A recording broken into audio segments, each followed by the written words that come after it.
Welcome to another broadcast of the Lorain County Commissioners' General Meeting. Unless otherwise announced, meetings are held Thursday mornings at 9:30 at the Lorain County Administration Building, 226 Middle Avenue, 4th floor, downtown Elyria. These are public meetings, and as always, you are invited to attend. Good morning, everybody. If you could please stand for the Pledge of Allegiance. I pledge allegiance to the flag of the United States of America and to the republic for which it stands, one nation, under God, indivisible, with liberty and justice for all. Well, good morning and welcome to the July 9th meeting of the Lorain County Board of Commissioners. Commissioner Kalo has our dog for the day. Our featured pet this week is about a 2-year-old yellow lab male. Great personality, a little bit thin. He was a stray we picked up. Come on, look in there. Come on, there you go. Good dog. He'll be available for adoption on Saturday, July 11th at 3 o'clock, so stop by. Yellow labs are great dogs. I have one myself, but if I took this one home, my wife would shoot me. Come on, guys. Please take it home. It is his birthday Saturday, isn't it? That's right. Happy birthday, Ted. Take it We home. could give it to you. Present to yourself.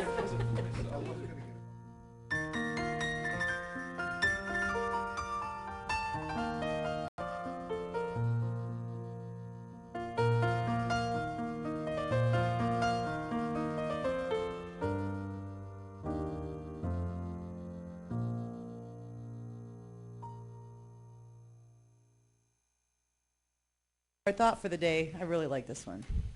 Silence is often misunderstood, but never misquoted. Very good. I like that too. I like that one. Yeah. Okay, Teresa. At 11 o'clock, the commissioners will have an administrative session with Ken Carney.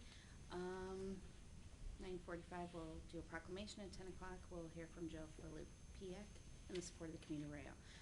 Under resolutions, number 1, we have none. Number 2, investments. So moved. Second. Discussion. Ms. Kowski. Aye. Ms. Blair. Aye. Mr. Kayla. Aye. Appropriations. So moved. Second. Discussion. Ms. Kowski. Aye. Mr. Kayla. Aye. Ms. Blair. Aye. Transfers. So moved. Second. Discussion. Ms. Kowski. Aye. Ms. Blair. Aye. Mr. Kayla. Aye. No advances, no repayments, requisitions. So moved. Second. Discussion. Ms. Kowski. Aye. Ms. Blair. Aye. Mr. Kayla. Aye. Travel expenses. So moved. Second. Discussion. Ms. Kowski. Aye. Mr. Kayla. Aye. Ms. Blair. Aye. Under bills. So moved. Second. Discussion. Ms. Kowski. Aye. Ms. Blair. Aye. Mr. Kayla. Aye. Before we move on to the airport, under Job and Family Services, we didn't have any bills, and I know that this morning I received 3 different phone calls from 3 different service providers, child care providers, that received letters that said that they were not being paid for services that were already rendered. Do you want to comment and explain what's going on with that? Yes, I'm glad you brought it up. I've had quite a few discussions with Mary Lou concerning the fiscal crisis going on at the state right now with their budgeting process. And you know, as most people know, they've been passing interim measures to keep the state afloat, but that's had a tremendous impact upon us locally. And we have a cash flow problem at Job and Family Services. In fact, I've discussed with Mary Lou getting ready for even worse consequences should we not get some permanent funding. Right now we're living on a little bit of carryover, and there is no money coming into Job and Family Services. It is my understanding that these people will be paid, but we just don't have the money. Now this is federal money that comes down through the state as a pass-through and is directed down towards the local Department of Job and Family Services with requirements from the state of how certain things are expended, so that the state has a uniform plan, you know, across all the counties. So the money is going to be available. It's when we get it, it could be a problem. In better times, and when we used to have carryover in the county, I probably would have been here recommending to the board that we do a little gap financing for Job and Family Services until their money comes in.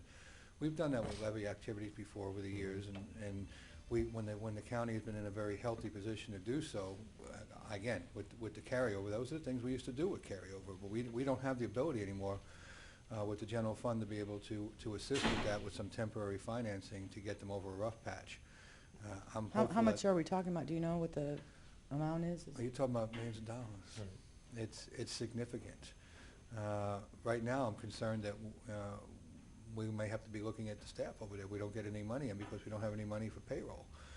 I think it's today that that the folks are meeting with the representatives out there to start discussing, emergency plan Z, because we have to have a plan because these things take time to implement.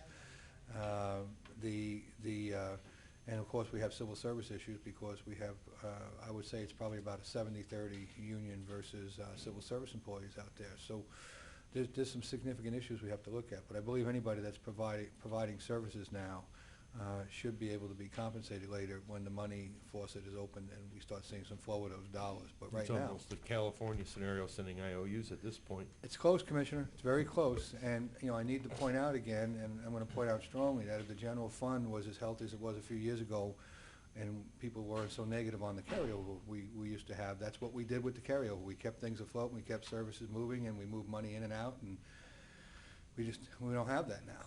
And you're going to see more and more of these things, and you're going to see less and less of your ability to, smooth out these spikes and large ripples that happen sometimes. Well, the governor said the other day he's not going to send another extension to an interim budget, so we'll see what happens July 14th and what happens with the dollars. And I also understand, I have not read the complete, I don't think anybody's read it, it's like the federal budget, but it's my understanding that we've lost Help Me Grow funding.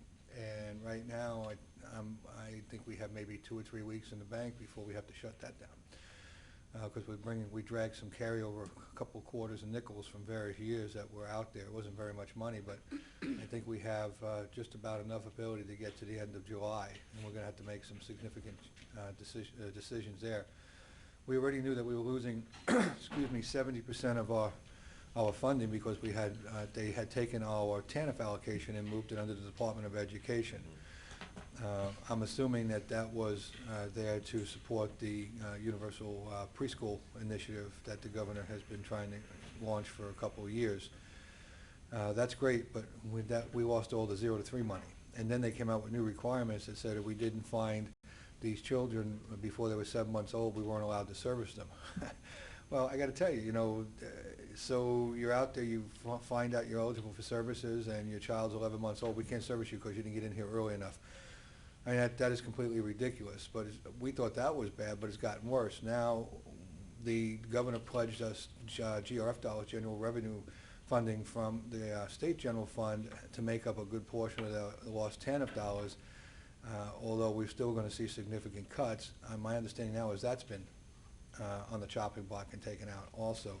So we may have no Help Me Grow program for our 0 to 3 children, which has been an excellent feeder into the school system and provides needed services and places services with the family during pregnancy and then right after pregnancy, so that we have a presence in home. We can do parents as teachers and hopefully give them a good start into the right steps into raising their children. So things are very, very desperate out there. Are you saying that once the governor passes the state budget, then the money should start flowing back in to Job and Family? I believe so. I believe it's just a matter of getting the budget done, but we still have to have plans, and we still have to notify people, and we still have to say, if we don't get the money, they may have to wait to get paid.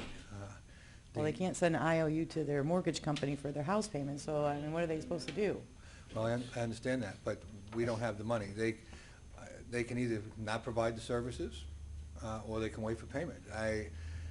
We don't have it. I mean, I believe that they're going to be paid. The money's going to come down through the state from the federal government, and it shouldn't be that huge of an issue. But this is just, we didn't cause this situation. I understand that. And I think people have to be patient, and they need to look at this, and they need to see that all the things we talk about in this room are very, very matter of fact these days. I know a lot of people still think the county is not in a difficult situation, and they're desperately wrong with regard to this. And if you want, I can look at some numbers with Mary Lou, and we can see if you want to advance them some money from our future allocations that we have for later in the year, because we've only done quarterly funding in most areas, and we may be able to do some help there, but it's going to be really juggling a lot of things in the air.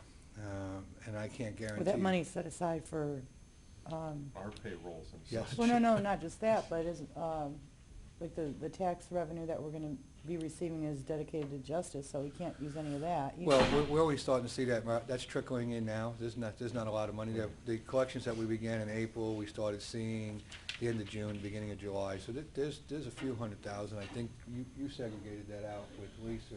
Is Lisa here? No. She's off today, pardon me. So there's a few $100,000 there, but we also haven't appropriated our salary line items for the last quarter. So there's some ability to juggle a little bit of that funding. You But know, if the you full wanna- amount doesn't come in from the state, then we're gonna be short in our budget. Well, that Yes. potential exists. Mhm. So you have a problem with services, and if we don't see cash flow, we're going to have a problem with salaries and staffing over at DJS. So, I mean, those people are working hard out there, and they do it, and those are some of the very, very difficult jobs in the county working in that organization. Actually, they're overwhelmed out there, You know? and the funding keeps getting cut, so. Yes, sir. Because we don't know where they're going to fund it at in total yet, do we? No, but my earlier understanding was that we were going to see around 15 to 20% cuts Right. across the boards because of decreased revenues coming in. Now, what that final number is going to be, I don't think anybody knows as of yet. Well, let's hope they pass the budget by Tuesday.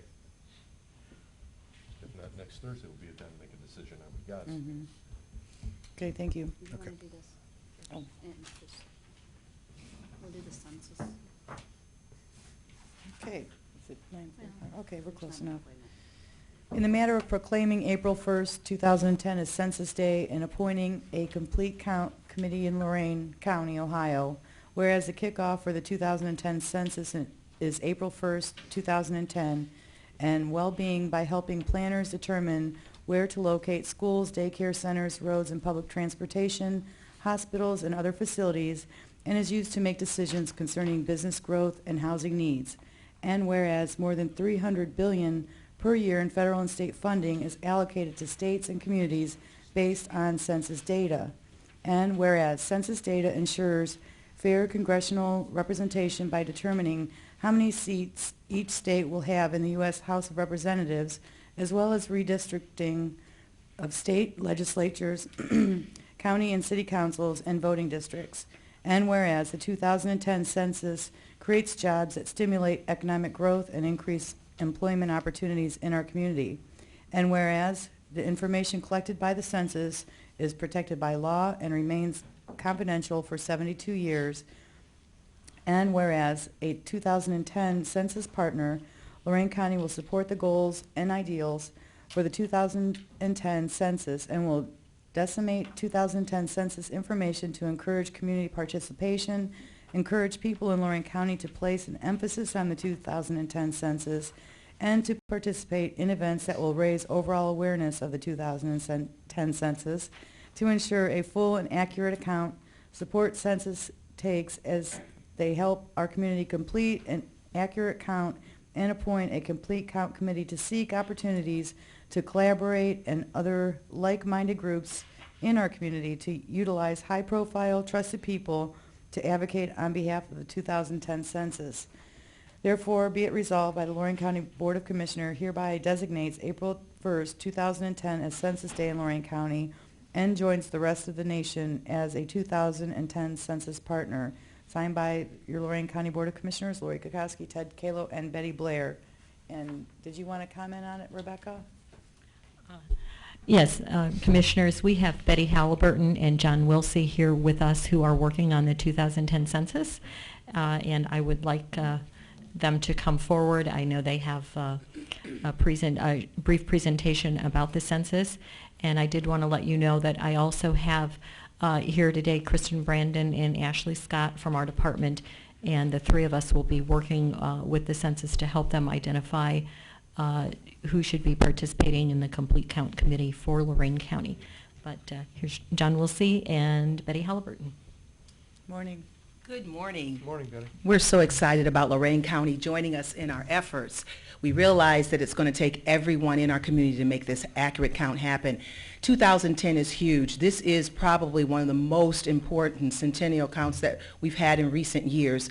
And as you know about the climate and all that has happened, that's why it's imperative that everyone in the entire community is counted. One of the things that might be of interest to those who are in attendance today is this is the shortest form in our history. 10 questions, and it takes 10 minutes to complete. That should deserve a round of applause, but you don't have to. The 2000 census was a lot longer, if you recall. One of the things that we're also excited about is that Lorain County, as it did in 2000, is going to have a complete count committee. That means all of us are participating, whether you're in the educational arena, the political arena, business arena, even our media outlets. We ask that you join us in this effort. So we are really, really excited. Just so you know that the census will go out, a mailing will go out in March. And we're hopeful that as many people as possible will respond. We will also have people going door to door and a number of other efforts to get as many people as counted as possible. So on that note, if you have any questions for John and I, we're more than happy to entertain them. Well, actually, I had our first conference call with Nicole Reynolds from Congresswoman Sutton's office on staging this. They have guaranteed us a satellite office in Lorain County. I'm sorry. They have guaranteed we'll have at least a satellite office in Lorain County for the census, because that was up in the air for a while. Right now, it's definitely under consideration. Okay. And Well, the Congresswoman as soon believes. as we have more details on it, we'd be certainly getting it back to you. We've provided space over at the Record Center and some services to assist. I don't know if that's considered a satellite No, they're actually office. looking for, there were 3 directors of different portions and 3 IT people they were looking for on I an understand ongoing where that- basis. Yeah, that's what through the Congresswoman's office, she's bringing that down, so it looks like we're gonna have that this time too. Not a full office like we did in 2000, but at least a satellite office provide the needs. But it's really important, you're talking about redistricting and the Local dollars that government come here. funds and- Right, it's everything Yeah. here. I actually was with Joel Arredondo yesterday from Lorraine City Council. They could possibly, because the increased population of the city of Lorraine, could get another 9th ward could come back. Do you think we might get our local government funds returned? No, we might get a few Thanks. more bucks, but I doubt we'll get them Thanks. returned. Are there any other questions at this time? That answered my question. Okay. Thanks for Thank you coming very this much. Thank you. morning. We just want to give you these just as you're shopping or in your community. Thank you, Just a few Patty. little things for you. I'm sure you'll probably give this to your wife. I'm not giving it to my wife. And here's the, Never mind, I'm not telling you about we want it. to get a picture with us. Sure.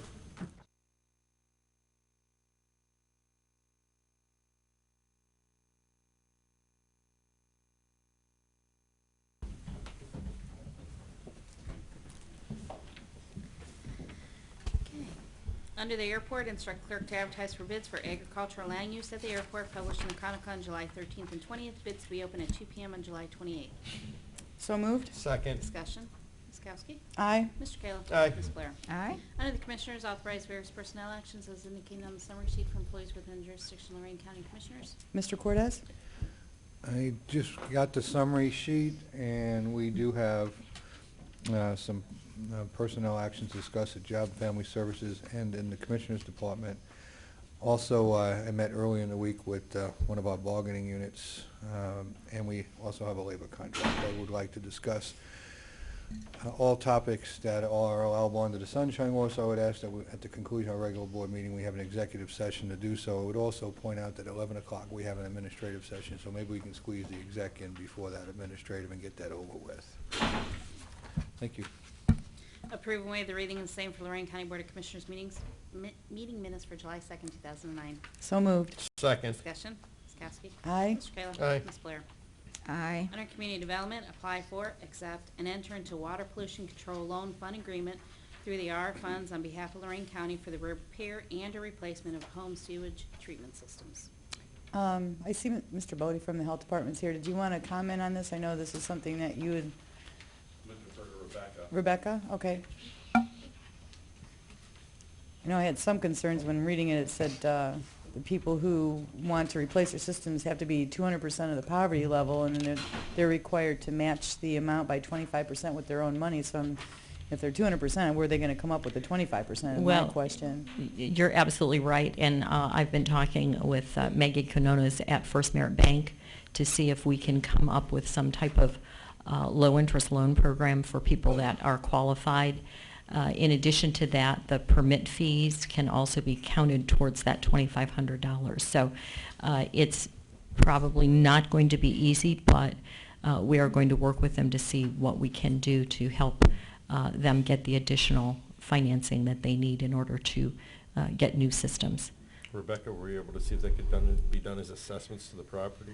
That is a possibility, and we really have not looked into that fully because, again, we got this last Friday and it was due today, so we're really just trying now to flesh out all the details of how that potentially could work. I haven't had a chance to talk to Mr. Twining or Mr. Cortez about the possibility of doing assessments, but certainly that is something that we will look into. I understand we have to have the application in by the end of the week, right? Tomorrow it's due.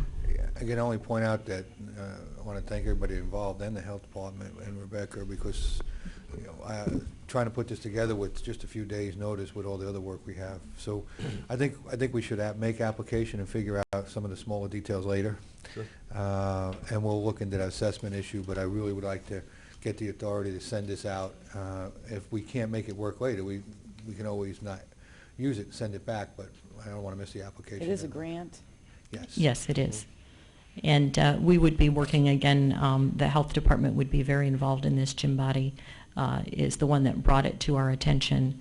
And also Dan Gouch from our department will be the point person for this particular grant application. So, and Jim and Dan are both here. I don't know if you have additional questions for them, but. No, unless you have something you'd like to offer. They're both looking pretty good back there. Yeah, they got their suits on. Ms. Kukowski's, within the, good morning. Good morning. Within the grant application packet, there are a few answers basically to that question. Is that the applicants are urged to consider creative mechanisms to assist homeowners, so on, via assessments. Potentially there might be some monies left over through other programs that we do. The only problem with assessments, let me point out. I agree. Assessments are great, but somebody's got to pay the money up Right, front. so we would have to pay the amount up front probably, And correct? And then they your would, cupboard is fairly bare. I know. So, we'll figure something out. If people want to take advantage of this, we may be able to put it together with some other unique ways of assisting with the match money. But again, I think we can figure that out. We need to get in line pretty quick and make sure we get this money back here. And we'll come back to you with more specific details. what about CDBG money? Can that be used to offset It's federal that? to federal, so Oh. it probably wouldn't be able to be used. Yeah, please. Or do you think it can be used? Well, it's a possibility, and we could in fact use it. However, our FY08 funds are already allocated this grant. Now, if for some reason we find that we are not able to spend all of our FY08 funds, potentially there could be some funds that could be used for this. We could match federal dollars to federal dollars? Yes, you could. It's very strange, but yes, the way this is written, you could match federal with federal. But Well, I'm getting again, very excited about this. but again, it's a real long shot to be able to match our CDBG dollars. Not that we can't, and something that we will look at, but Do we have any money allocated from CDBG to county projects right now that we haven't started? I mean, our projects. I know we were Yes. doing one at the airport. but Yes. Did we already start that? we have not started it, no. Because one of the things we may want to do is, I know we need to do that project, but we may want to push it off into another year since we have the ability to use federal money to match. Mr. Twining just grimaced. I better stop talking. Well, there's another option that I really wanted to discuss with you and Ron first, but we do have some money in our revolving loan fund that we may be able to request a waiver for that to do a match as well. So Yeah, there but- are some ways that I think we can get creative We'll all with get this. together next week, bring something back to you. Okay, Yeah. thank you. Good job. Okay. Thank you. So moved. Second. Anything further? Ms. Kowski? Aye. Ms. Blair? Aye. Mr. Kayla? Aye. Thank you all. Under the transit, approve the reduction in transit services according to the established schedule effective on or soon after July 13, 2009, with an additional 2010 cuts to take effective on January 2nd, 2010. So moved. Second. I have a Mr. Ente question. has Yeah, some well, Rich is going. Well, but information. in addition to that, I have a question. Do we not want to add the words "if necessary" for the last part of that sentence?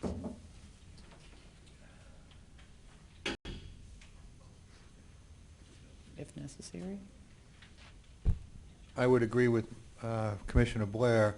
One of the things we discussed was should availability of funding come to us, we did not want to have to go back to do additional public hearing or resolution because we wanted to be able to not make those cuts if we received some allocations. You know, we received a lot of money last year out of the blue, and we didn't expect it, and so, you know, potential is there that we may see some assistance, especially through stimulus money later in the year. So I would actually support her thinking on that, if that's suitable to the rest of the board. That's fine. I'll make the motion as amended. And also, part of the resolution also includes a new thing, which is the $5 all-day pass, which I think is a really good idea for those utilizing the service. Are you ready, I'll Rich? second with the amended.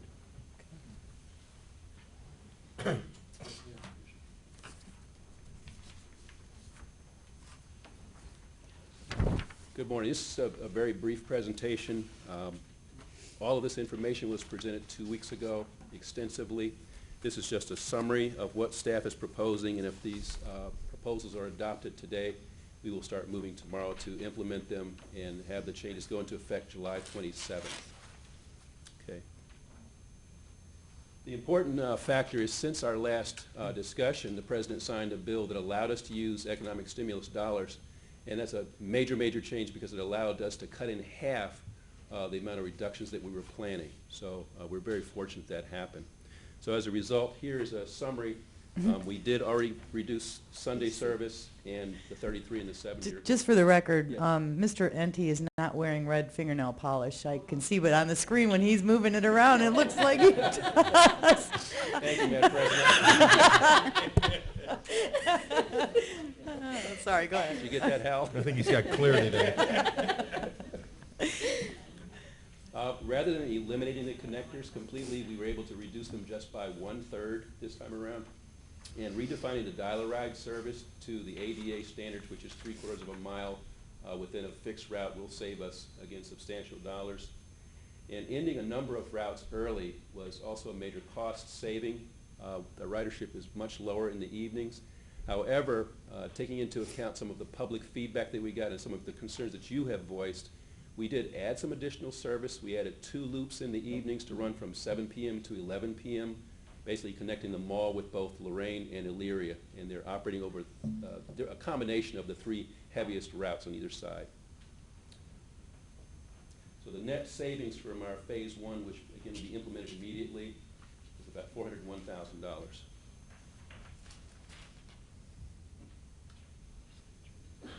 That's bad.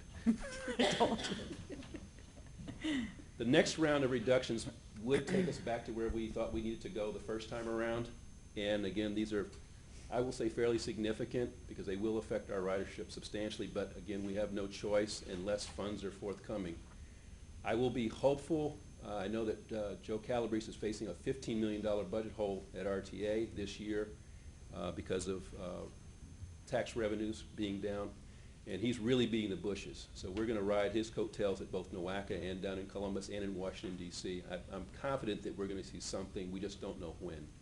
But if nothing happens from the state and the feds between now and December, this next level of changes would need to be implemented, which would be, again, reducing the connectors by another 1/3, combining a number of our heaviest use routes to reduce the number of buses that we're actually operating, and then eliminating Saturday service. Again, we fought hard to keep Saturday service, and we were successful in doing that. So one option, again, depending on how much funds do come through, we would be able to maintain a minimal Saturday service as shown here. So in a nutshell, those are the recommendations that we have from staff for both this time and January 1st. questions. No, Rich, I want to thank you for the Lorain and Leary evening loops. I think those are really important, especially for the service workers, restaurants and such like that. I think that really helps out because that's our largest ridership. So, You're welcome, Commissioner. how about the letters to the 3 communities, Avon, Avon Lake, and Amherst, well, 4 communities in Oberlin? Have we had a Right. response back yet or set up meetings to We save have, any of I've their actually met connectors? with the Oberlin City Manager and staff there. Had a meeting with Mayor Taylor in Amherst, and we had a discussion yesterday with Mayor Zuber in Avon Lake. So they have been very responsive. I'm setting up a meeting with Mayor Gillock, in fact. He's interested in this. But Wonderful. they are, again, feeling the same budget crisis and pinch, but they are not as concerned about the reduction in service this time around. They feel that the folks can manage there, in fact, even considering substituting some of the service with some of their community-operated buses. Okay. So that may help reduce some of the pinch. Yeah, because I talked to the city manager in Oberlin last week, and he had concerns, even actually going, David's a member of city council, that they would call a special session even if they were going to vote to help restore, correct?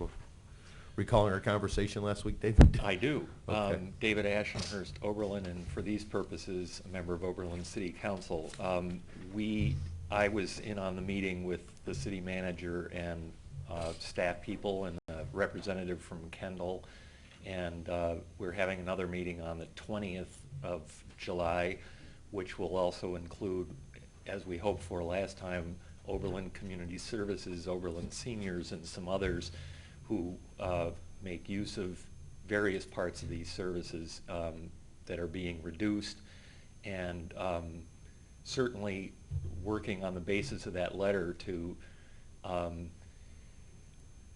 both have community cooperation to fill gaps that are there. The connector, or the dial-a-ride, doesn't too much apply to us in Oberlin because almost everything is within 3/4 of a mile of a fixed route.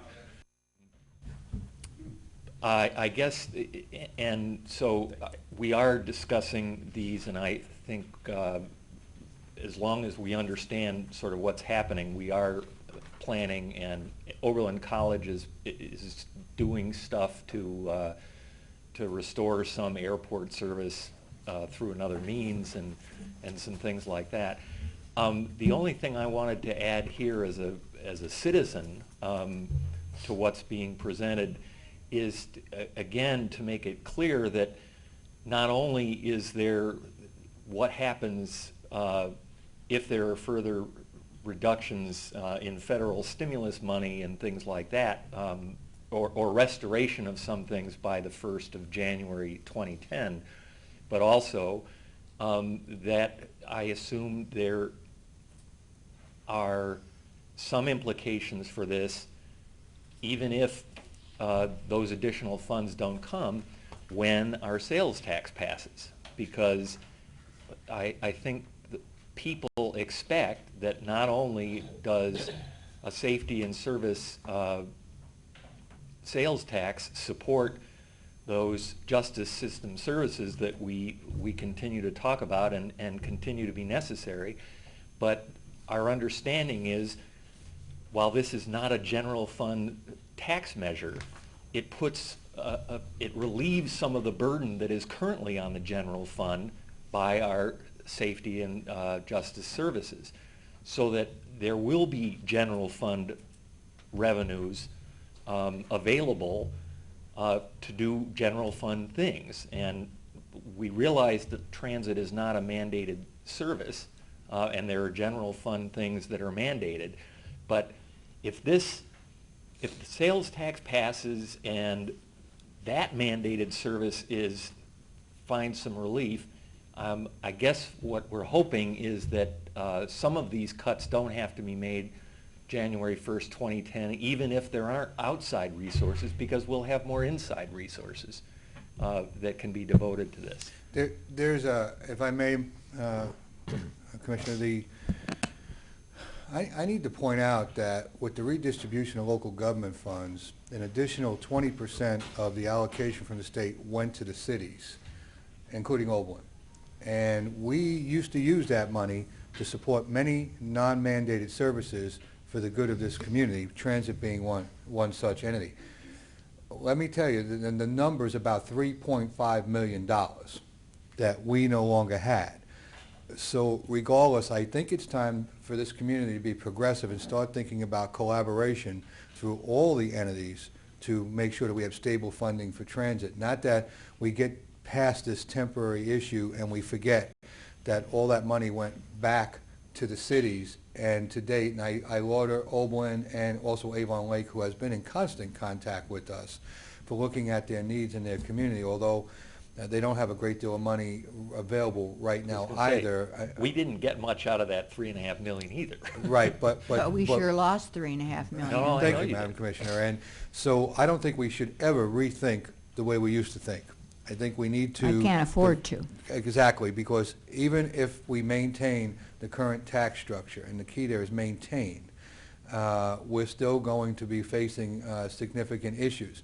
That $3.5 million evaporated overnight, and we've been struggling with that. So I don't want to mislead anybody, and I want to be a strong advocate of thinking differently with regard to our success at maintaining the tax and how we fund vital services in this community. I certainly understand. Thanks, David. I knew Mr. you would. Cortez. And Commissioner, in answer to your question, yes, we were prepared to meet, to do a special meeting of City Council, but at this point, the only additional cost that we'd be looking at is smaller than City Council needs to vote on. So okay, good. At this point, we don't have something that we have to do in that fashion yet. We're actually working on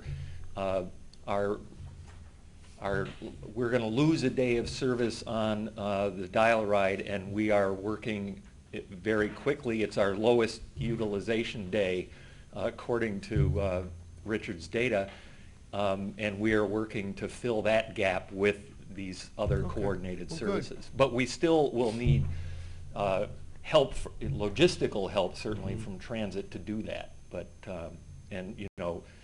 make it clear that it's not Lorain County Transit doing this, but they're still going to get the calls for dial ride, even though it's that day. They'll just have to have another number, and we'll give it to them where to refer those calls. Thank you, David. Thank you, David. Anything further? No, nice job, Rich. Thank you. Ms. Kowski? Aye. Mr. Kayla? Aye. Ms. Blair? Aye. Under the engineer, instruct the clerk to advertise for bids for Durkey Road Bridge 0423 structural steel repairs, published in the Journal on July 13th and 20th, and bids to be open at 2 p.m. on July 27th. So moved. Second. Discussion. Ms. Kowski? Aye. Mrs. Blair? Aye. Mr. Kayla? Aye. Before we move on, I just want to let you know, I had Hal make a couple copies of the public hearings for Lorain County Transit, and Mr. Dickinson, the one that came up and spoke and talked to you after the meeting, remember? Oh, from Wellington? No. He's from, I think he's from Elyria. Oh, okay, I know who you mean. Anyways, he's dropping off a copy of each of those public hearing tapes to Betty Sutton's office and also Sheriff Brown's office.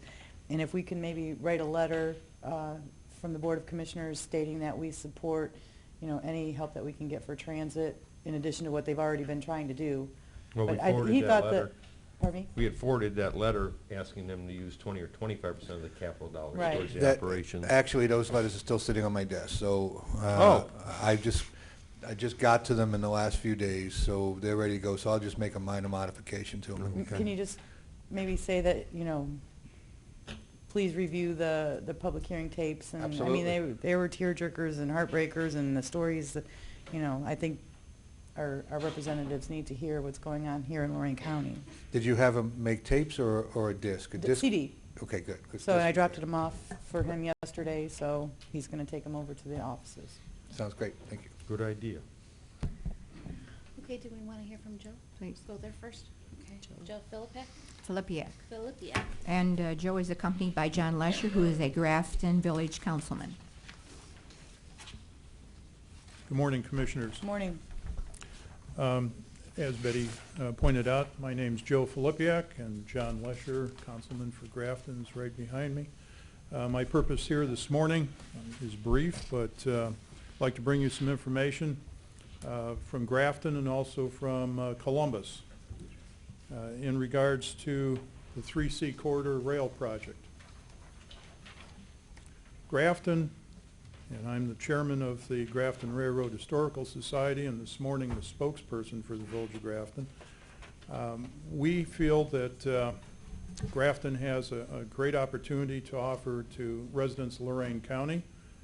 We have been initially on the 3C corridor when it ran passenger trains, and we would like to be again a passenger stop. We're within minutes of over 200,000 people in Lorain County.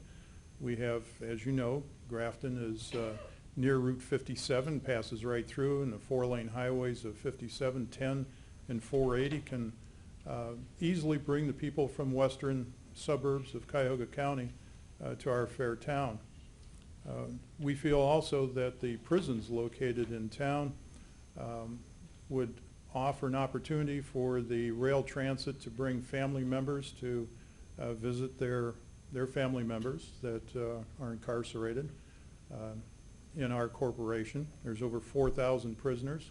History speaks that when it was just a state farm and we did have rail transportation that ended in 1971, many family members from across the state would use that rail to come visit their family in the prisons. And now we have, of course, much larger facilities there and greater need to transport those people.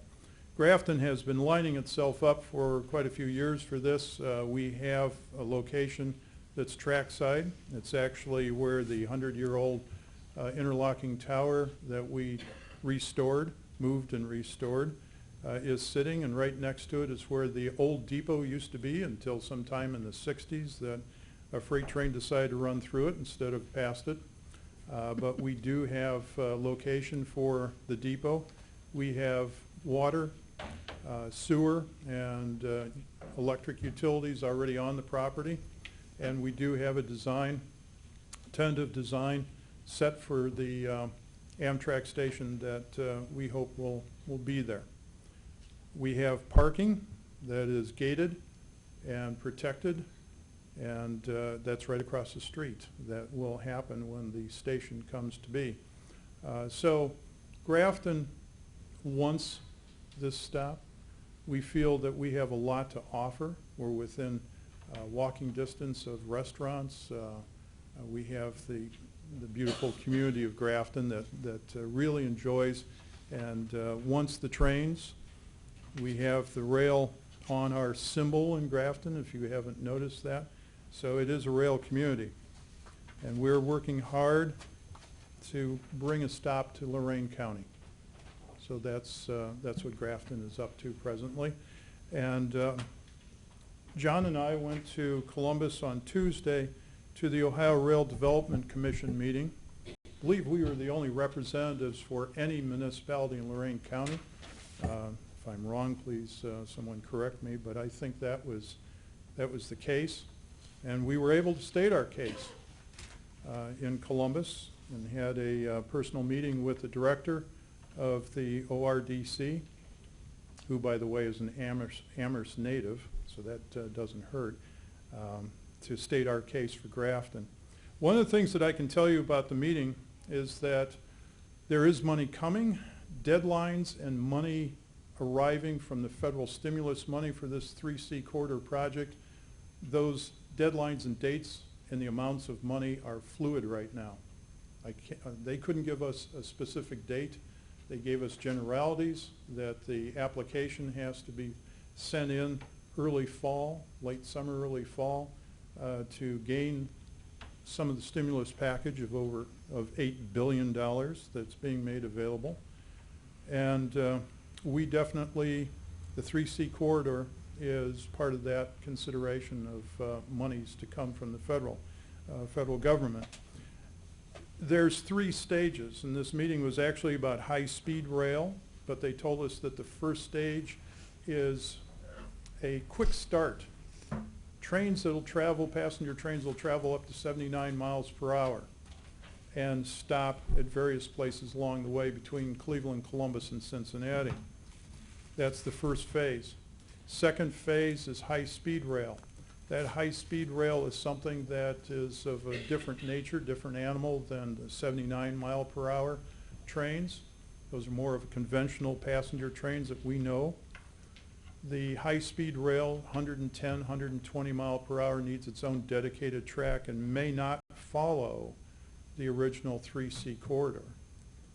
That is still something in the planning stage.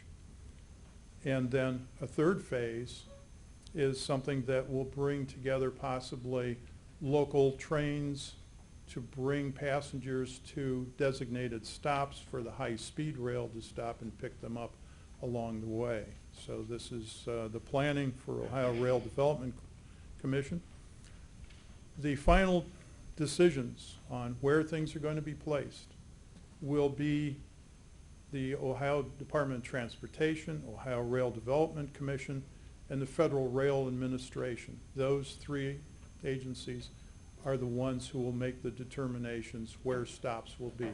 When will we know Grafton is a stop?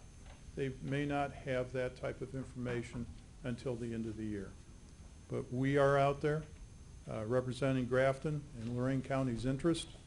And one of the things that I might pass on to you is that what is happening with rail transportation cars, we're used to seeing the engine and a couple of passenger cars. It may not be that. The American Railroad Rail Car Company, which is locating in Columbus, is currently in the process of building new transportation that is twice as economical as a diesel engine that we know of on the railroad, and passenger cars that will haul several hundred people per car safely, efficiently. So we may see a different type of rail car out there servicing our needs. But it's all exciting. There is money coming, and there is a groundswell of support that is behind this. The 14 states in the United States that have state transportation have enjoyed, experienced, and continue to experience an increase in their economic growth. And we look to see that to happen here in Ohio and especially Lorain County. Any questions? Thank you, Joe. I don't have a question, just a comment. Tell us about your meeting on July 20th, all aboard Ohio. We have a meeting in Grafton at the community center off Novak Road, and that is a joint meeting between the Grafton Railroad Historical Society and All Aboard Ohio.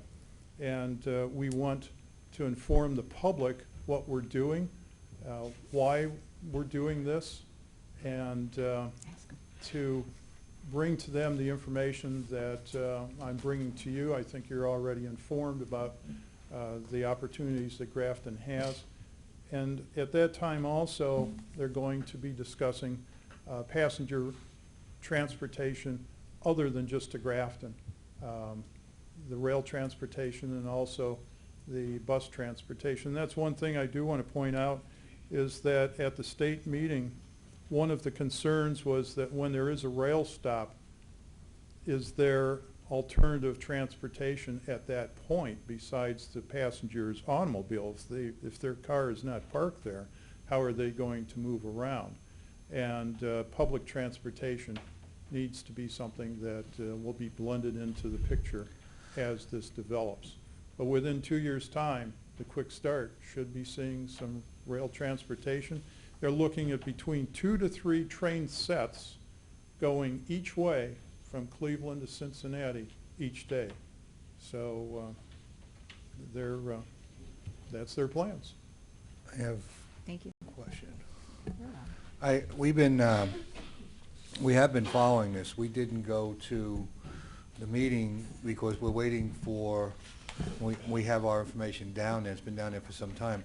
We understood that the rail line, that our current project with the train station lies on that corridor in Elyria. And I know that there's been shifting thinking on where exactly that corridor is going to be. The one thing that I did hear was that they're going to try to limit the amount of stops so that the train, it's almost like getting the car up to 50 miles an hour and then having to pull over the side of the road again.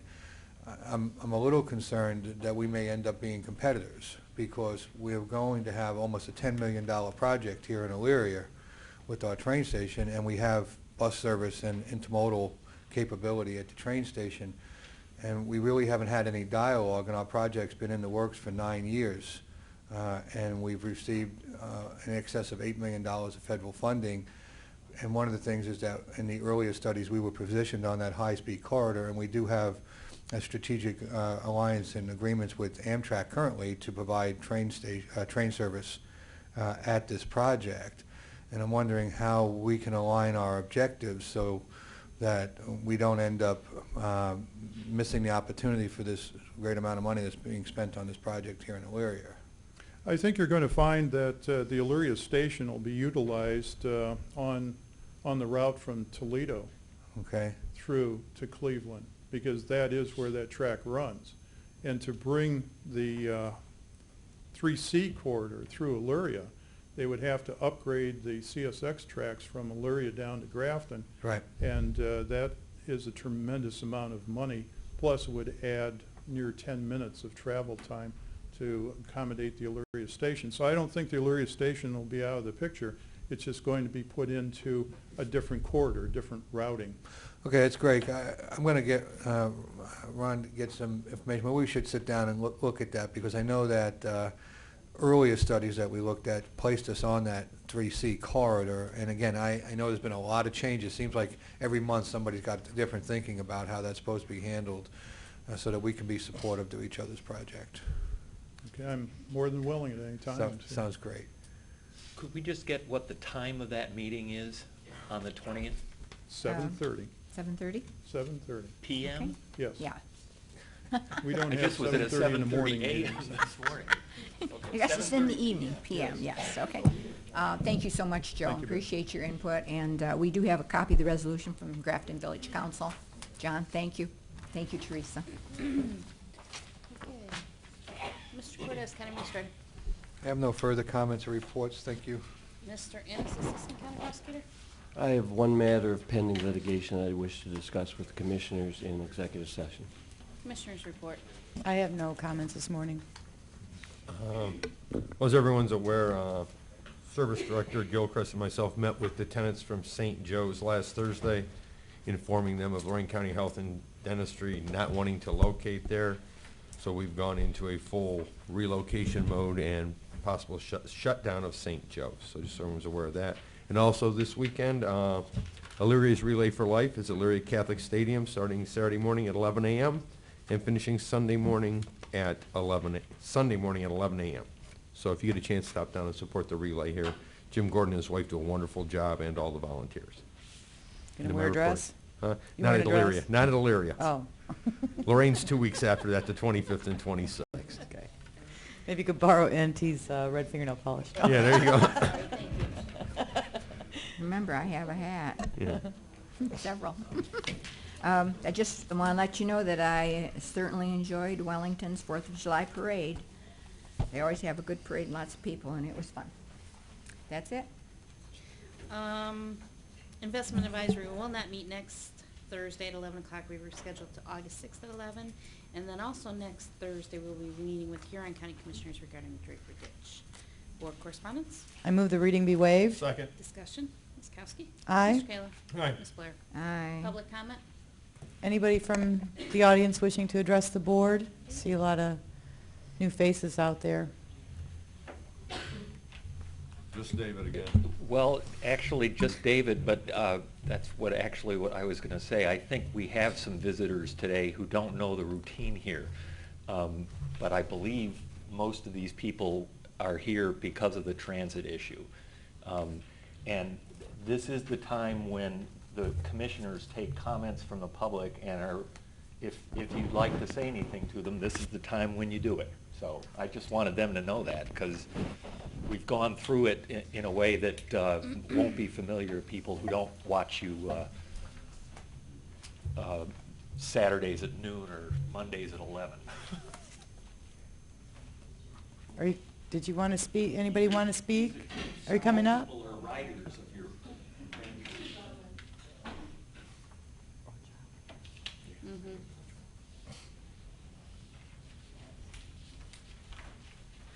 Good morning. Good morning. The only rules is just to state your name and address for the record, and then you can Okay. proceed with your comments. My name is Jean Armstrong, and I'm at 188 Bath Street here in Elyria, Ohio, which is a great city to live in. I'm here on behalf of the daycare providers. That's what we all are here. And the letters that we received yesterday was kind of disturbing. And I'm here because we want to know, we don't know what to do at this point. Do we continue watching the children? And are we going to still get paid if we do watch them? Because we do have families that we have, the mothers do have to work, and they're only supported. There's some of us that are daycare providers that this is our only income. And some of us have been through bankruptcy court, and you know when you go to bankruptcy court, you got to pay your house payment on time or they're going to snatch your house up, so we don't know what to do there. And then we have insurance. You can't drive your car without having insurance, and you don't have the monies to pay for that. So we're wondering, what are we to do? Because we like in a, like this is just, it's devastating, it is. So we don't know. Were you here at the beginning of the meeting when we were discussing the issues from the state? Yeah, but we came in on it when they were discussing, but we don't know what to do. Do we continue to watch the children? Are we going to get paid? But we don't know. And then we understand the email that we got is just Lorain County. Cuyahoga County is not affected with this. So that's what I want to know. Why Cuyahoga County isn't affected? Why isn't Cuyahoga affected? Jim, why isn't Cuyahoga County affected and we are? I don't know that. She just said that. I have no Yeah, that idea. was the email that we had got. Well, that it's only in Lorain County that Well, we're that's not. because we're only serving Lane County. I have no idea what goes on in Cuyahoga County or what their situation is. So I'm at a loss to be able to comment on what any other county's situation is. I'm concerned with Lorain County. My understanding is the bill was the situation's affecting 88 counties because it's a statewide issue. But I can't say what they're doing in Cuyahoga County to deal with their local issues. That would be up to the Board of Commissioners in Cuyahoga County. As far as giving you advice on what to do or what not to do, I don't know that we can do that. This is not a problem caused by this Board of Commissioners. It's a problem caused by the state of Ohio. You can choose to continue to provide those services with an anticipation of being compensated, or you can choose not to provide those services because you're afraid you won't be compensated. That's a decision you have to make as a business person because you are in a business providing that service to somebody, and as Mr. Kalo knows, that's business is never guaranteed. Okay. What I would do is I've talked to other service providers is contact State Senator Sue Morano, our state representatives Matt Lundy and Joe Kazura, and tell them your plight so they can carry the ball for you because this is the state budget. My understanding, speaking with them the other day, is under the interim budget, they're only funding 70% of last year's budget to make it through. Go ahead, Commissioner. But I thought Jim said that this was federal money. It is my understanding, and I want to make this clear so I don't give any false guarantees to anybody.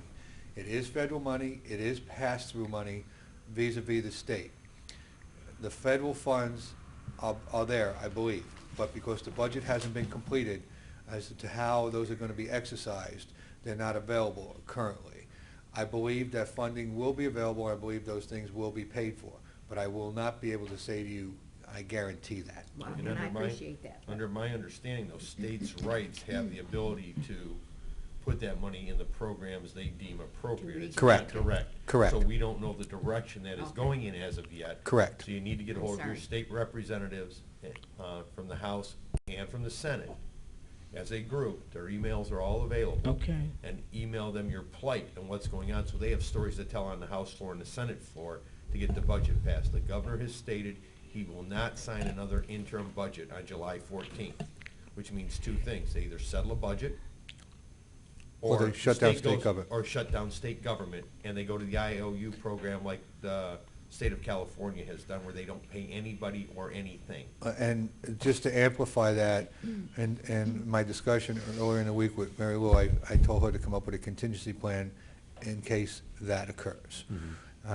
So we may be facing the challenges with significant payroll issues ourselves and being able to deal with, because we have several hundred employees over at that agency. and you are co-appointing and hiring, but they are paid by state warrant. So, you know, without state funding, we don't have the ability to pay them. Maybe you could do that as a group email through the library with all of you signing your names and addresses so they could see it's just not one person talking, it's several. Yeah. So Well, there's we strength in signed in, we numbers. we signed in, would that paper be account that we signed in that when we came in? No, he's talking, Okay. Commissioner Kalo's talking about contacting State Senator Sue Morano. So we draw up a letter and we all sign it and send it in. And Kazura and Lundy as well. I would actually Monday? email it so they Yeah. got it sooner. They are meeting as we speak on the state budget where funding's going. They hope to pass it by next Tuesday. You could, So, you could do that at the library. The library has email access. Okay, then we'll get together and try to do that. So in the meantime, do those that have this place with the house, the mortgage payments and stuff, should we send them a copy of the letter that we got and say that when we get money, then they get paid, or what? I would probably notify my mortgage holder, but at Yeah, this point that's in what I'm time, the saying. income, just like doing any other business, ma'am. Okay, gotcha. Okay, thank you for hearing me. Is there anybody else wishing to speak today? Come on up. You have to come to the microphone.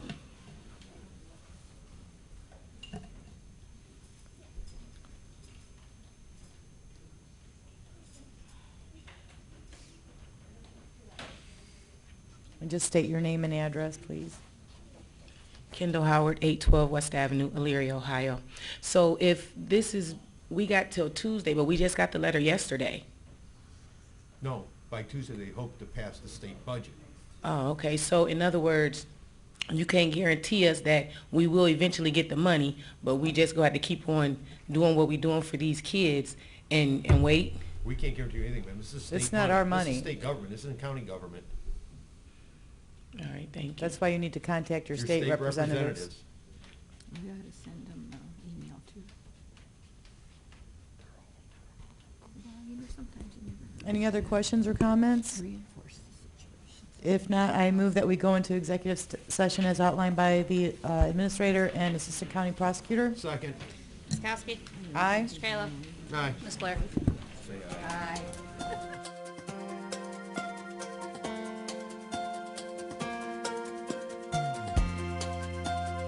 Unless otherwise announced, meetings are held Thursday mornings at 9:30 at the Lorain County Administration Building, 226 Middle Avenue, 4th floor, downtown Elyria. These are public meetings, and as always, you are invited to attend.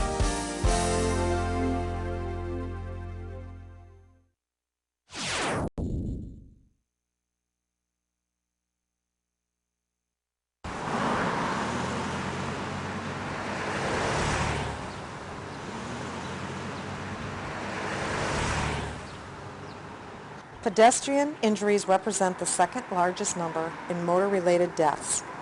In the current report by the National Highway Traffic Safety Administration, of the 812 traffic fatalities for children ages 5 to 9, almost one-third, that's 254, were pedestrian fatalities. These numbers were just very staggering to me in this office.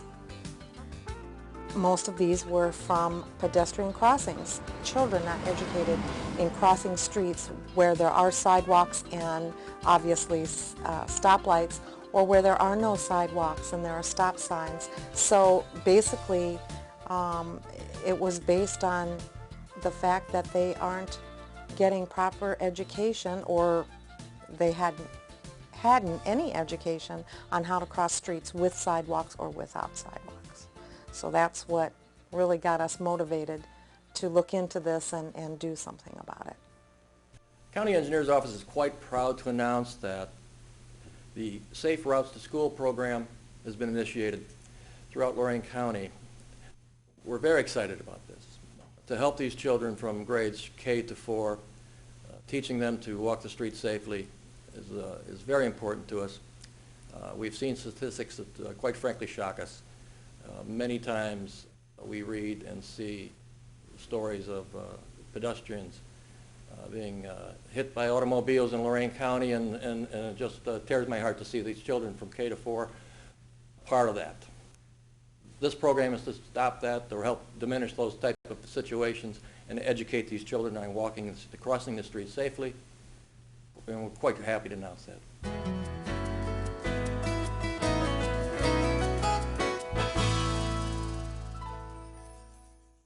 Most of our workshop was developed and made in-house.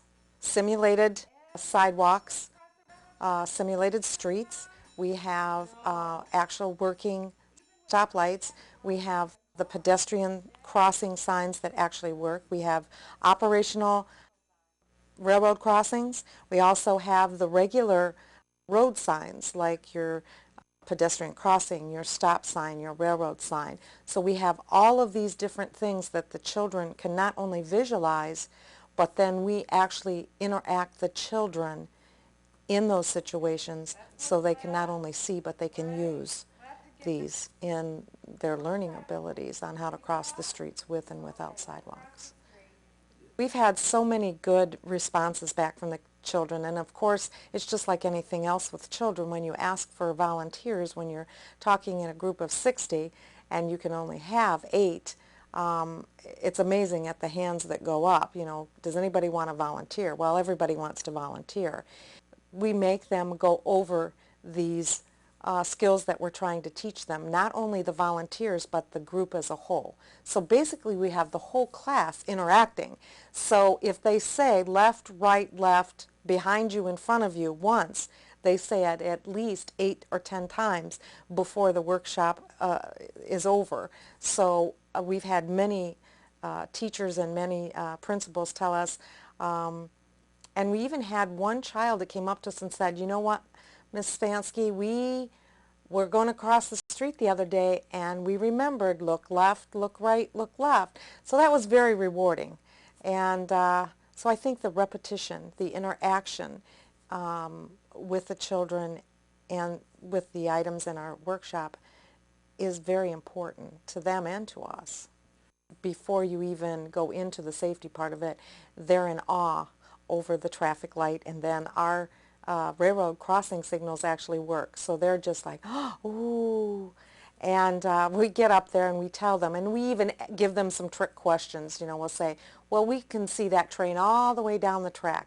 Do you think we can make it, because you're fast and I'm fast and we can run? And of course they're very enthusiastic and no, we shouldn't do this.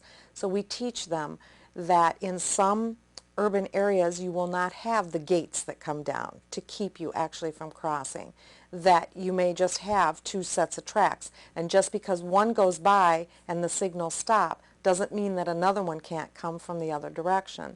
So we tell them it's very, very imperative that they stay back from the tracks and they wait till those signals stop and to look both ways. And even once those signals stop, to look both ways, and they should never run across the railroad tracks. They should walk and continue to look both ways, because it's not safe and they could fall. They could injure themselves. If they're alone, if they're not with someone, it could be very dangerous, because not only could they injure themselves, they may not have help if there is a train coming, because they are so small. And as you know, some of those tracks are very large, and you're talking in kindergarten through 4th grade, some of those children are very small children.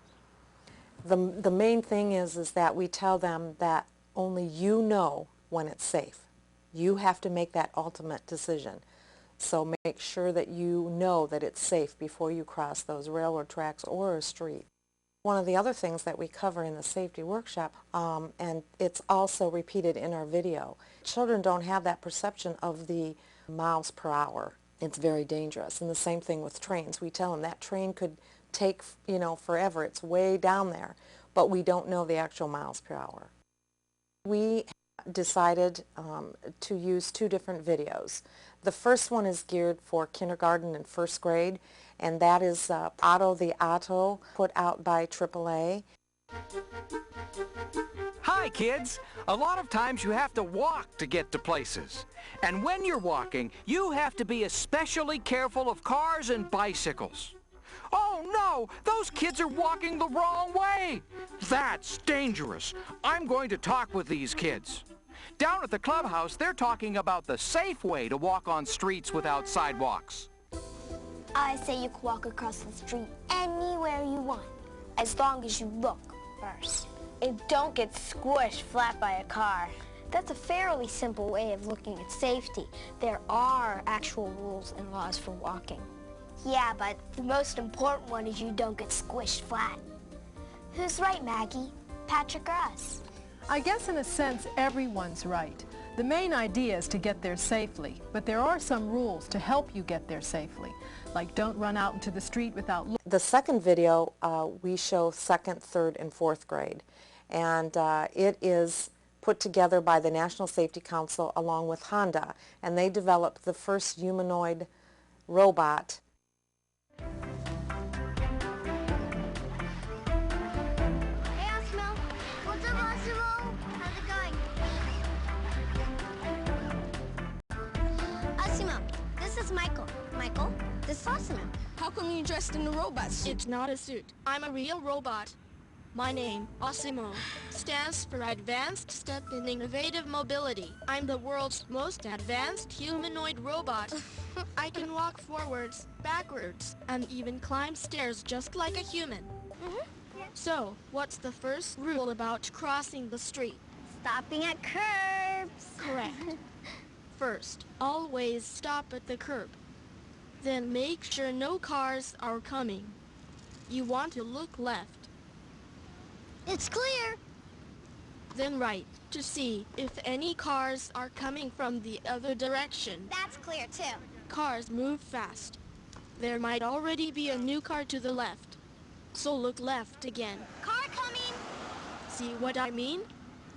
Okay, he's gone.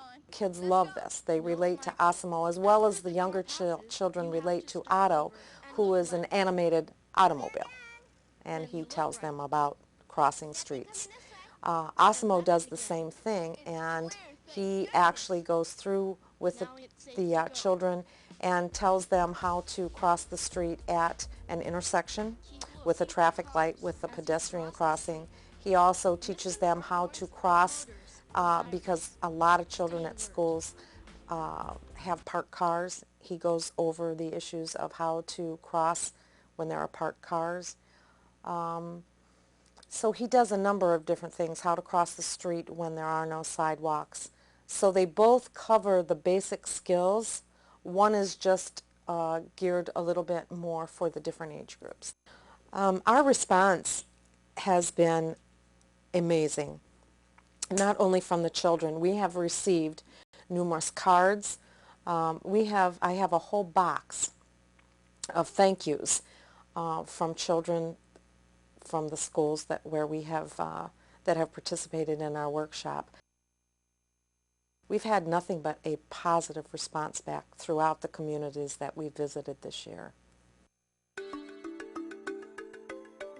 I think it was really nice because they had a real life robot talk to you about safety, and you got to actually do what he said was safe. He said when there are parked cars to make sure there are no drivers in before you cross the street. I saw that we could know what to do when there's cars coming, not to go in the middle of the road so you don't get hurt. You have to look left, right, left, behind the shoulder, and then straight.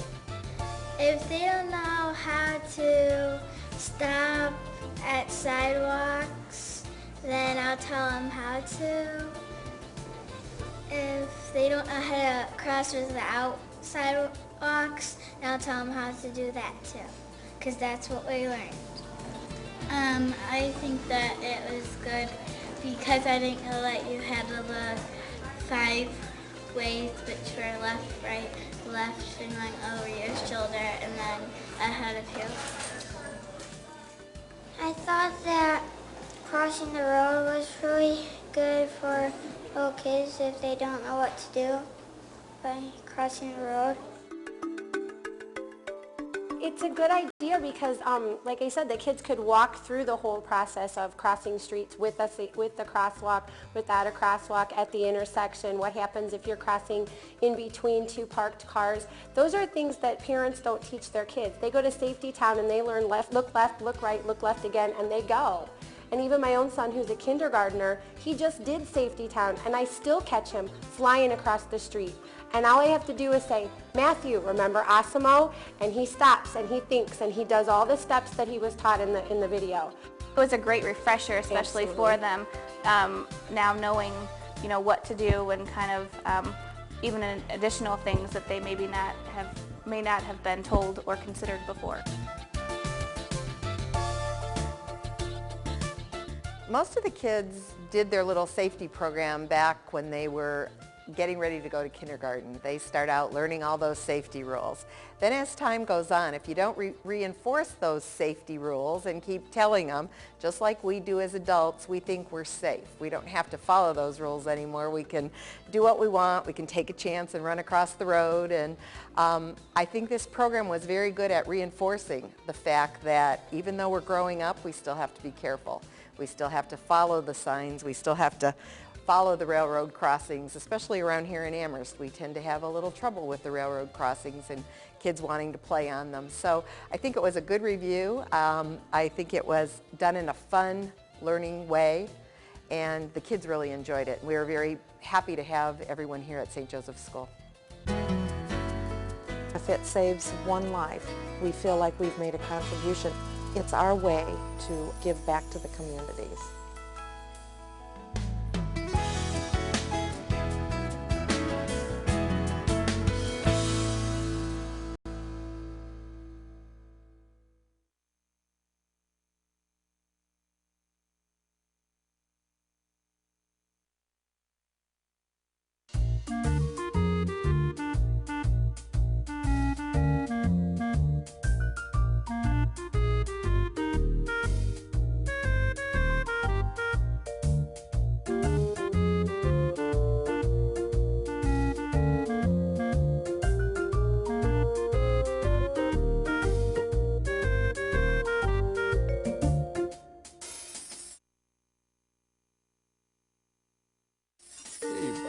Doing there. Here, have a treat, okay? No one can deny the loving devotion we get from our dogs, and I think we all agree we get back more love than we give them. I'm Dick Goddard. I'm reminding you, if you share your love with a dog, you'll never regret it. There's really nothing like a dog to spark up your life, whether you're a youngster, a senior citizen, or somewhere in between. And dogs have a whole lot of affection to share. Okay, is that good? You don't have to go far to hear heartwarming adoption stories. With my husband is like saying man's best friend.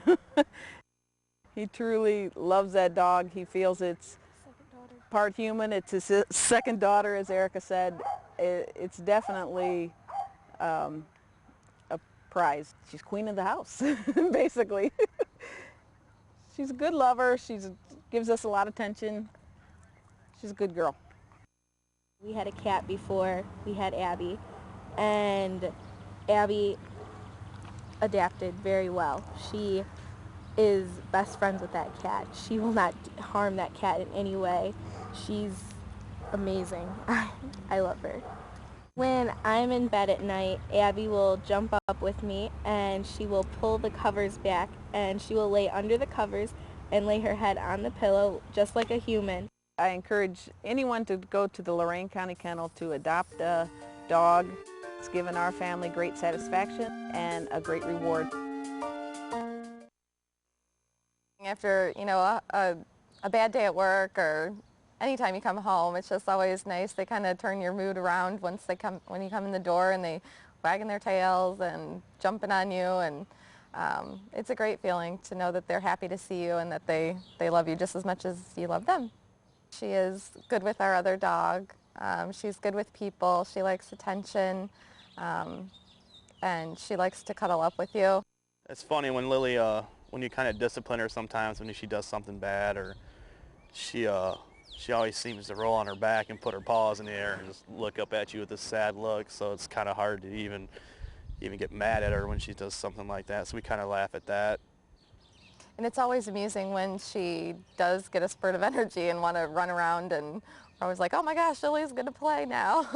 Yeah, 'cause, So like sometimes, like when I'm on the couch or whatever, and she'll hop down, and she always like tries to bite her own tail, and then that kind of like keys on our other dog, Rocky, to chime in and try to, bite at her tail a little bit, and then they start playing around a little bit. one day we came home with some food from, I just really wanted a burger. So we had a burger, and I had it sitting on the tray table by the couch, and I got up for a minute and got a drink, came back, and Lily was licking her lips. She had eaten the whole thing, and I was not very happy with her. So I screamed and told Kurt to come down and get her away from me because I was just so upset. But we both lived, and I was fine afterwards.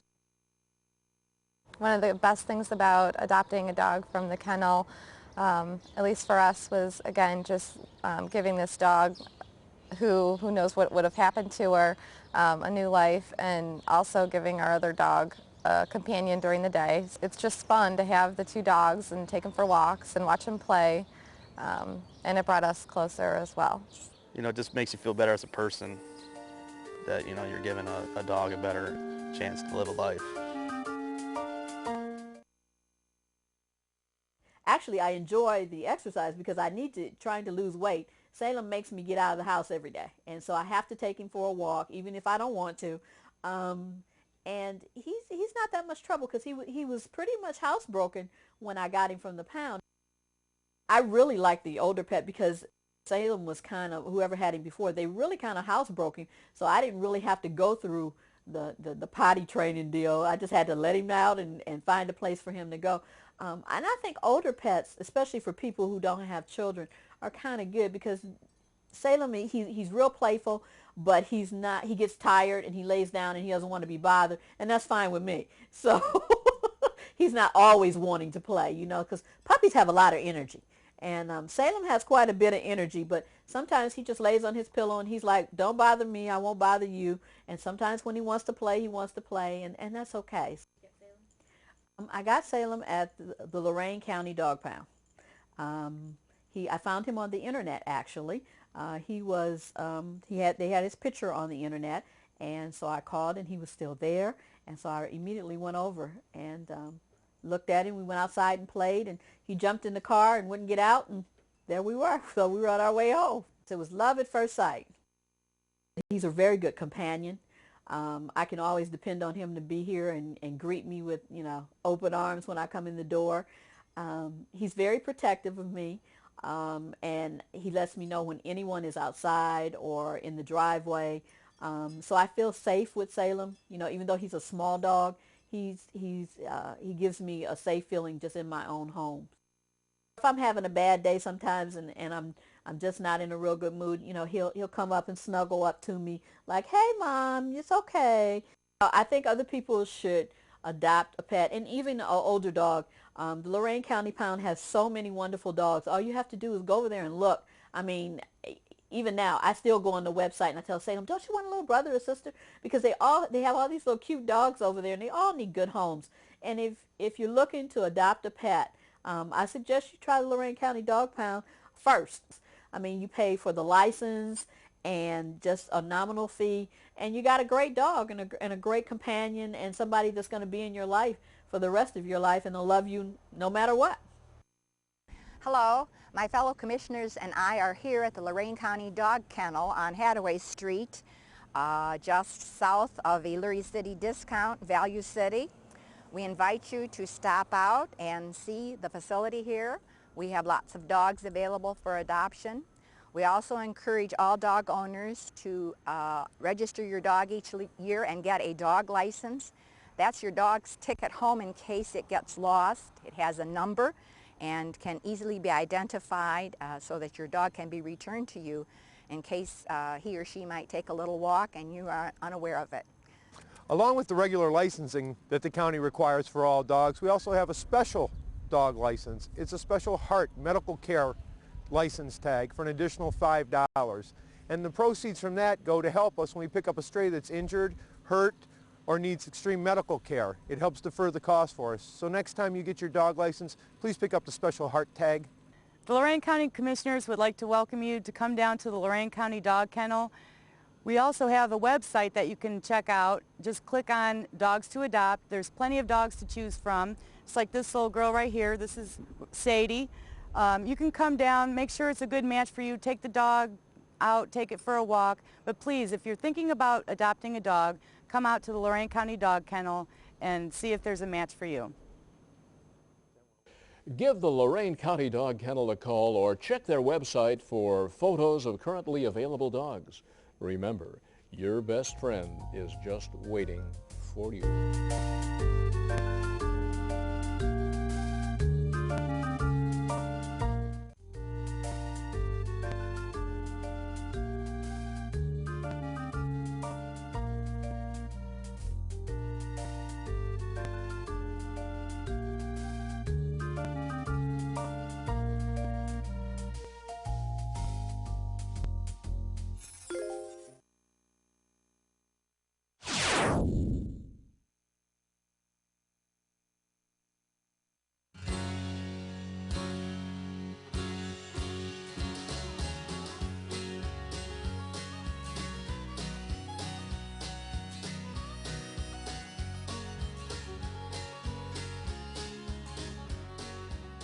This is our 10th barn.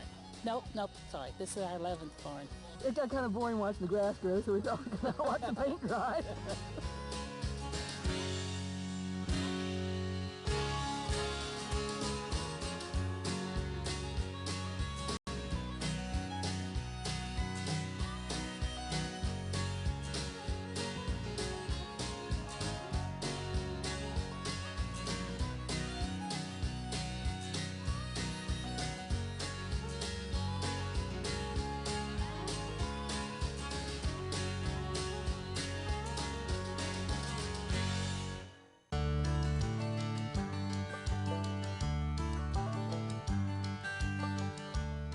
Well, the Ohio Bicentennial Commission was born in 1995 by order of the Ohio General Assembly.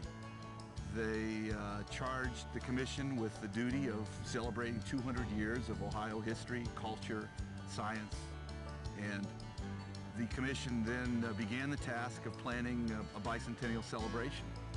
The goal was always to include every Ohio county in the celebration, and to do that, it was a grassroots up instead of a top-down. It was more of a bottom-up approach to the bicentennial, starting with the communities. We couldn't tell Clark County what to do from Columbus, but Clark County could tell us what they had in mind for the bicentennial. So that was really the tack that we took when we sat down and said, how are we going to plan the bicentennial? The beginnings in each Ohio county was forming groups in each county, and that's where our regional people came in, and they helped kind of light the fire in each county for the bicentennial, and that was kind of hard back then. There was not a lot of kindling to light a fire for the bicentennial, as you can imagine, in 1997 and 1998. So we said, how can we get the word out? How can we spread the message of all things bicentennial? One of the original regional coordinators, her name is Nicole Moretti. Nicole is a wonderfully creative person from Meigs County, down in the Appalachian section of Ohio.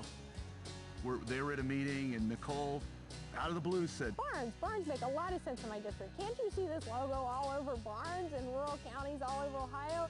And about the next thought everybody had in their mind was, great, how do we paint a barn? The general consensus of the office was, if we could figure out how to do it, we would try it. But I called paint stores and I called all these places, and nobody seemed to know how to do that anymore. So Nicole took it upon herself to see if it could go. And she was in, I forget what town it was. Barnesville. And was in the Chamber of Commerce in Barnesville, and somebody had to take a phone call. And like any good former journalist, I read the stuff on the desk while I waited, and one of them was a Barnesville Enterprise, and on the front cover of the Barnesville Enterprise was a beautiful barn, spotted painted. In the photo was a picture of a barn, and on the barn was a logo of the Ohio State University, painted by, at that time, 19-year-old kid. And I didn't know it, but my grandfather snapped a picture of it, and he took it to Barnesville and had it developed, and then he took it over to Barnesville Enterprise. And I didn't know he was doing this, but they saw a picture of it and liked it well enough to put on the front page of the Barnesville Enterprise.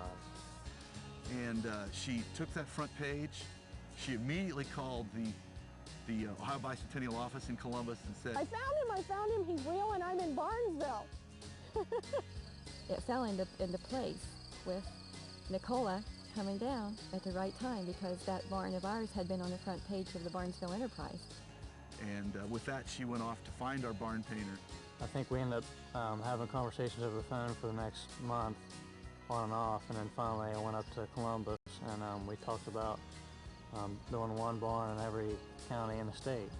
If you go back and look at our announcement of the project back then and the press releases, it was our goal was to paint at least one barn in each county. We didn't say we were going to do it because we didn't know if we were going to do it. We didn't know if Scott was going to do it. We didn't know if we wanted his logo on every barn. Was he good enough? Did he have the talent? Did he have the skills? Did he have what it took to travel from every county in Ohio? I mean, we're talking about a kid. We had discovered Scott, and we decided that we wanted to attempt this and see how it worked out, and we chose an out-of-the-way barn in Belmont County so that we could try it, not necessarily directly in the public eye, see how it went, explore the possibilities. The first barn was in Belmont County because that's the county I'm from, and I think we went ahead and did that since it was local and close for me, and I even helped pick out that barn. And in those days, we kind of had to go door to door to find barns because no one knew of it. And even to describe what we were doing, I think took a little time. And at the end of 3 days, we decided it was good enough for local media. We wanted some improvement before we released it statewide, and if we would make a decision to do that, it might come at a later time. We invited all the local media, but the Wheeling Register was one of the papers that came. They took a fantastic picture of the barn, and they were proud of it. They put it up on the AP wire, and the next morning we were on the front page of the Cleveland Plain Dealer. And that's kind of how it began. It began in a very, I'd like to say we were Madison Avenue geniuses and knew that sure we were going to have great media attention and barn groupies and all that has happened, but it was pretty hit and miss at that point. We didn't know how this project would pan out and if it would even be more than a one barn project. Nearly 2,000 barn owners have applied to have their barns receive the logo. Now we can't do 2,000 barns, we're doing one official barn in each county. So the selection criteria is, we have 3 things that we look for. Barns that are made out of wood, ones that are in good condition, that makes my job a lot easier, and barns that are on a high traveled road so people can see them. Each coordinator will go out and look at the barns that have applied to have the logo. In some counties it could be as few as 20. In others it could be as many as 50. But they will go out and actually look at the barn and see if it meets our criteria. The part of the project that's often overlooked is the part of the project that makes the project possible. That's the person working over my shoulder right now. Well, when I was, growing up, I don't remember sitting in the classroom saying when I grew up I want to be a barn painter.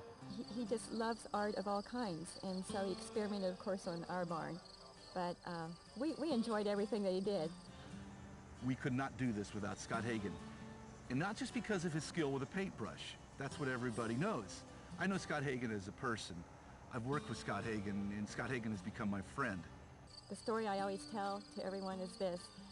I said a prayer for Scott when he got out of school, that God would find him something in art, because that's what his love was in art. So, with tears streaming down my face, I prayed for him to find something, and I never dreamed it would be this big, and this is what God did for Scott. He is a wonderful ambassador for the state of Ohio, and really is our only true statewide ambassador.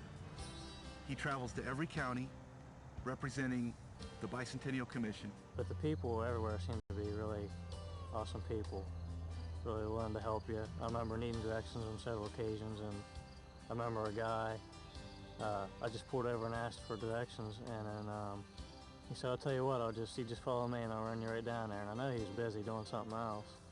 But just things like that, I mean, I'll never forget that kind of thing. He does it as a professional. He is a wonderful person to work with. Well, the first interview I had was in Belmont County. I remember that pretty well. That was on my birthday. And I looked into the camera and I thought of the long haul he was going to have, 88 barns, and it just sounded like so much. And so I remember telling them on the camera, I said, you know, I just hope that everybody out there will take good care of Scott, and I feel that they will. And I just felt like there's a lot of good people out there, I know there are, and I know he's going to come home and tell me about a lot of these, which he did, and I want to thank those women who put him up, because they had no idea who he was, they didn't know what he really was all about, and you know, it's hard to trust people anymore. But he had a lot of nice places to stay, and I really am grateful. I'm grateful for those people that put him up. I appreciate it so much. He is dependable, he's hardworking, honest as the day is long, a consummate gentleman, wonderful with the public, and he's 25 years old. What are the chances of that? I mean, we turned a 20-year-old kid loose on the state of Ohio, and we are much the better for it. I can't say enough about working with Scott. Now, any of the barn followers, there are so many of them out there, have probably noticed Scott's technique, how it has changed, and how he would be the first to admit that it's improved from that first barn in Belmont County. I know that the first few barns were pretty hard with that big script O, and I had a lot of trouble with the big O. And the first year and a half, I'd mess around for hours trying to get that big O right. His technique has gotten so much better, and the style has gotten better and changed. It's much bolder. His lines are bolder from the way he does Ohio to the almost perfect lines of the bicentennial, the way he writes it. The logo flows much freely now. It's not as stiff on a surface. Well, I never really had any formal art training, or people always ask me, you know, how long did you go to college or that. I didn't go to any art school or anything like that. I just kind of learned it for myself. My mother has a lot to do with that, and her mother, because they have artistic talent as well. He approaches each barn the same way, looks for the same types of characteristics. Is there a window in the way? Are there vents on each side? A lot of barns, you know, they were working farms, so they need to vent the heat out of the top of the barn. So if you're storing hay or something, so they're going to have vents, they're going to have windows, they might have a door to use to access the top part of the barn. These are all things that he looks at when he approaches a site, when he sees the site for the first time. What usually happens is Bicentennial will send me a picture of the barn, and then that way I kind of know what I'm going to be dealing with when I go there. He looks for the type of wood. He prefers a wider board. This is a real nice surface to work on as far as barns go, because it's real flat and they're big boards, and the detail's a lot easier to do on a nice barn like this. The tongue and groove gives him fits. He's always muttering about tongue and groove. A lot of times I'll get barns that are, I call tongue and groove surface, and there's a groove about every 2 inches, and that makes it not as much fun to do, because you've got to get in there with your brush, and then it wants to run down all those grooves. But the proof is in his work, and if you go back and look at the barns that are tongue and groove, they are finely detailed. He really takes pride in his work. He will not rush, although I've tried to move him along sometimes, and sometimes I try and slow him down. The barn can take as many as 3 days and as little as 1 day to do. Depends on the size of the barn, condition it's in when I get there, that sort of thing. If the barn side needs painted, you know, that's going to add some time. But he really takes a lot of pride in what he does, and it's evident in all 88 barns. They're magnificent. And I think it's because it's the patient way and the professional way that he approaches each barn. One of the most interesting components of this are the barn, heck, I'll call them barn groupies, that follow Scott Hagan from county to county to county. I mean, let's face it, they're coming out to watch paint dry. Well, let's see, I've only got 5 more to go, so what, 83? Let's see. 74. And next week we're going to do 7 up in the northern counties, Lorain, Erie, and there, and then after that we'll almost be up with Scott. That'll make us 64, I think, of the 88. We've got 9 barns that we've spotted. We've got pictures of 7, and so this makes our 10th barn. 70-some. And we've got this one to get yet, and then 2 on the way home. Clinton County, Montgomery County, Ashland County, Marion and Morrow and Logan. One time we drove like 14 hours, and we only hit like 7 of the barns, so usually it's just to go get the barns and then back home again. Jackson County, Ross County. It was amazing to us. I mean, they're, planning trips to go to different barns and all these things, and they all had shirts. We're like, whoa. And this all got started with me at the painting of the Miami County barn. I was born in that county, so I thought it was interesting that I could see that be painted. So we went up and spent 2 days, and it was pretty much weather like we've been having in the 90s and hot, but it was wonderful. The second day when he finished, they had homemade ice cream and cookies shaped like the state of Ohio. And so that was really a nice, it was a lot of fun. It was a fun time. I saw my first one in Tuscaloosa, number 11. That was in October of 1998. And from there, I couldn't believe how neat they all were. I said, how do I get addresses for these? And she said, oh, we can send you all that. So she sent me up to date, the 67 that had been painted. We took off and we started doing it. And as more that we did, the more we enjoyed it. We got to see different places of the state that we probably would have never have gone before, ride roads that we would have definitely never been on before. And as we started seeing more and more barns, it became interesting to see the different paintings. Although the emblem and the symbol is the same, it's always got a little bit of flair to it, a little variety, and it was really a good time for us. We tried to do 7 barns in a day, and we would sit down the night before and plan our trip, and I had a list of everything.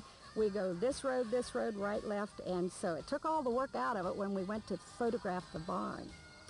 We always went to the door, asked for permission if it was all right if we photographed. A lot of times we didn't find people at home, but a lot of times we did. And that was the most wonderful experience, talking to those people. And they sent us home with wonderful stories, a lot of laughs.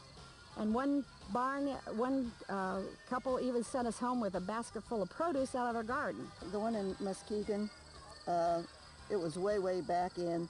And when we pulled up there, the man and lady were in their golf carts. They were going, I guess, back to the barn. And they were so nice. They stood there and they got out of the cart and they talked to us probably about an hour and a half. And it was really nice. Yeah, we're barn groupies. When you pull into a barn and there's 200 people there, I guess you got to consider yourself one of them. What makes otherwise normal, hardworking, everyday Ohioans drop everything they're doing, drive thousands of miles over the 5-year history of the project to sit and watch Scott paint a barn, to take photos of Scott painting a barn? They're all of them are different. I mean, different colors and the way he paints them, it's really great.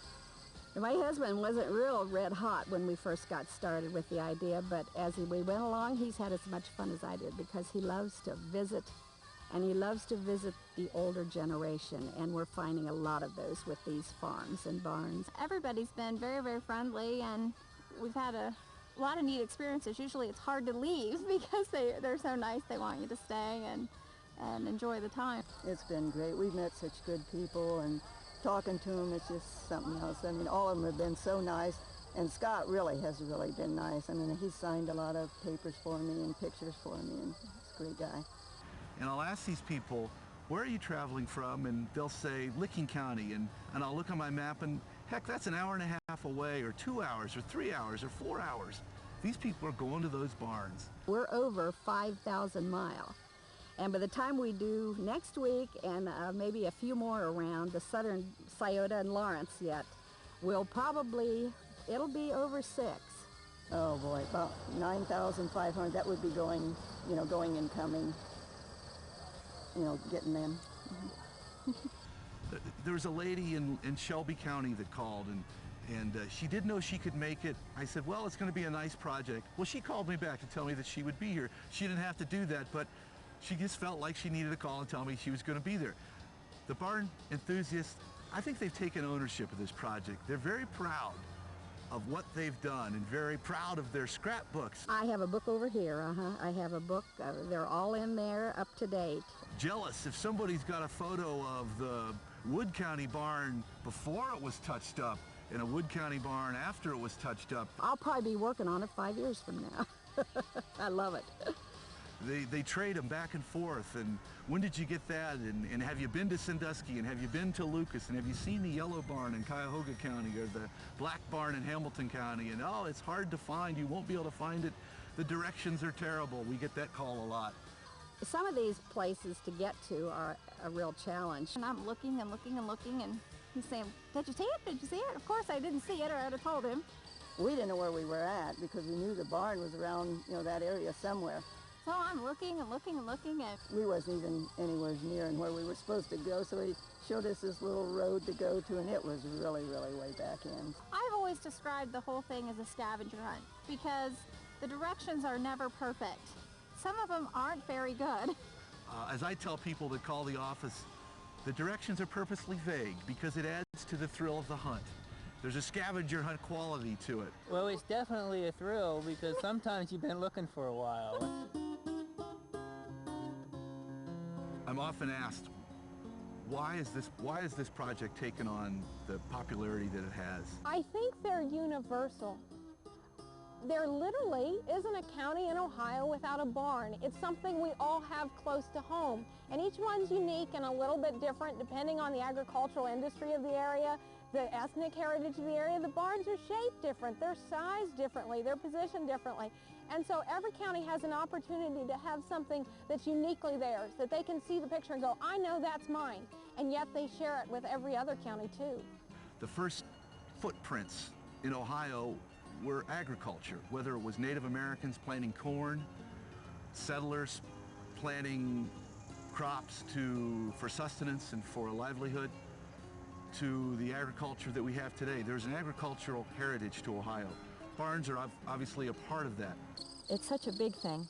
Ohio is just a wonderful place where they raise food for just so many things. There's so many different varieties of things that they have. So it's a huge thing in Ohio, and I'm proud of it. I'm really proud of it. I think barns are a throwback to a simpler time.